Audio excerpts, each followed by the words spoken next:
Okay,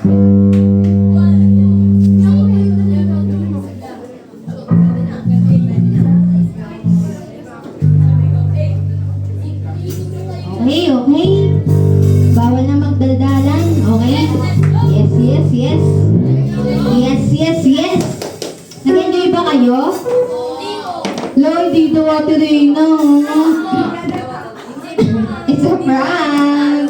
It's a prank. Ngayon naman, dadako na tayo sa ating praise and worship. Bago tayo magsimula, meron na akong i-share sa inyo na Bible verse sa mga awit 9 verse 1 to 2.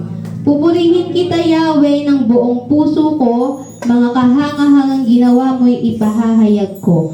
Dahil sa iyo, ako ay aawit na may kagalakan, pupurihin kita, O Diyos na kataas-taasan. Ngayon, magalak tayo sa tagumpay man o kasawian ng ating buhay. Kasi di ba, aminin man natin sa hindi palaging masaya, hindi palaging malungkot. Kaya kung ano man yung mga nararanasan natin sa buhay natin, dapat still magalak pa rin tayo. Kasi buhay tayo at patuloy tayong iniingatan ng ating Panginoon. Kasi alam natin na meron Diyos na lagi nandyan para sa atin. Alam nyo, sa piling ng Panginoon, kahit may lungkot at may saya, masaya pa rin yun. Kasi alam mo na meron kang comfort na mararanasan galing sa Panginoon.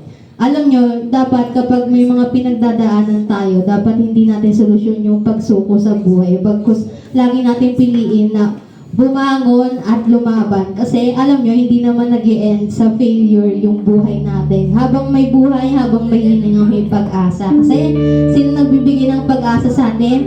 Yung Panginoon. Kaya ngayon, awitan natin yung Panginoon. Palakpakan natin, sumigaw tayo, tumalig tayo. Okay? Pero yung gagawin natin ngayon, pwede ba? Walang kakausap sa katabi, mag-focus sa kakantahin, mag-focus sa pagpupurihan sa Panginoon. Ayoko may makikitang dinadaldal yung katabi habang kumakanta. Okay ba yon? Pwede ba yon? Okay, hanggat hindi natatapos ang ating youth fellowship, dapat walang kumakausap ng katabi hanggat hindi sinasabi ng nasa harapan. Okay?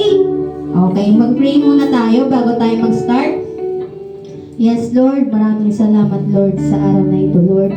Maraming salamat, Lord, sa buhay, Lord, ng bawat isa sa amin, Lord.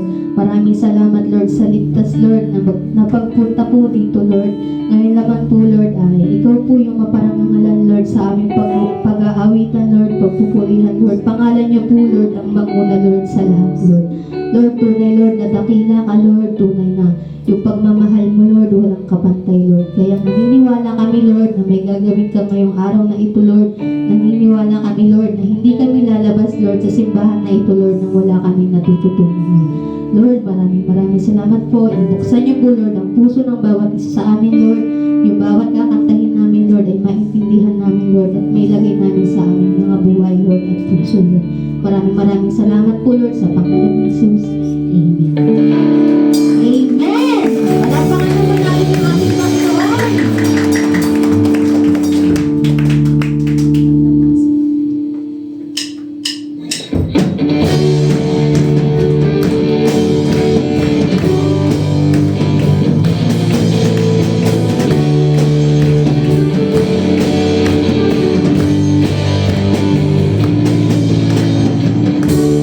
Okay, sarap magpuri.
man po namin kayo itakbo sa buhay namin, Lord. Pero hindi po kayo nagsasawa, Lord, na mahalin kami, Lord.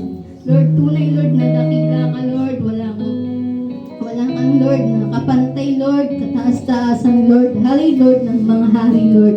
Maraming salamat, Lord, sa walang sawang pag-iingat, Lord, sa walang sawang pagre-remind sa amin, Lord, na meron kaming kakampi, Lord, sa tuwing kami nalulugmok, Lord, sa mga problema, Lord, na dinaranas namin, Lord, sa bawat araw, Lord. Lord, alam kong iba-iba, Lord, yung struggle, Lord, ng bawat isa, Lord. Pero alam ko rin po, Lord, nandyan ka, Lord, para tumulong po sa amin, Lord. Maraming salamat po, Lord. Inaalay ko na po, Lord, sa lahat, Lord, yung mga gagawin namin ngayong araw na ito, Lord. Lord, huwag niyo pong hayaan, Lord, na lumabas kami, Lord, sa simbahan na ito, Lord, nang wala kaming natututunan, Lord. Huwag niyo pong hayaan, Lord, na lumabas kami, Lord, nang may mabigat na nararamdaman, Lord, nang may sama ng loob, Lord. Bagkus, Lord, maging puno kami, Lord, ng iyong mga salita, Lord, at maging reminder po ito sa amin, Lord, na nandyan ka po, Lord, upang ibigin kami, Lord. Lord, iwan man kami, Lord, ng mundo, Lord, pero ikaw, Lord, hindi niyo po kami iiwan, Lord. Maraming salamat po, Lord, sa pangalan ni Jesus. Amen.